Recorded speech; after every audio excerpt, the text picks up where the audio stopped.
প্রিয় দর্শক সবাই কেমন আছেন? আশা করি সবাই ভালো আছেন। আমি ডাক্তার ডিএন সরকার সুদীপ্ত। আজকে আপনাদের সামনে একটি গুরুত্বপূর্ণ প্রাকৃতিক খাবারের কথা বলবো, সেটি হচ্ছে সাবুদানা। এটি খেলে কিন্তু আপনাদের শরীর ঠান্ডা থাকবে, ব্রেন ভালো থাকবে বা যাদের বীর্যের ঘনত্ব কম সেটি কিন্তু ঘন হবে এবং যাদের শুক্রাণুর উৎপাদন হয় না তারাও কিন্তু এটি খেলে উপকার পাবেন।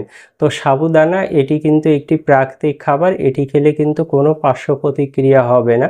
আপনি যদি চান পার্শ্ব প্রতিক্রিয়া ছাড়া ন্যাচারাল খাবার খেয়ে যদি বীর্যের ঘনত্ব বা দ্রুত বীর্যপাতজনিত সমস্যা এই সমস্যাগুলিকে ভালো করতে চান, সেক্ষেত্রে আর দেরি না করে অবশ্যই সাবুদানা কিনে খেতে পারেন। আর সাবুদানা খাওয়ার নিয়মটি হচ্ছে এই, আপনারা রোজ রাতে 1 গ্লাস পানিতে 1 চা চামচ সাবুদানা ভিজিয়ে রাখবেন। রোজ সকালে সম্পূর্ণ বাসি পেটে সামান্য আখের গুড় মিশিয়ে আপনারা খেয়ে নেবেন।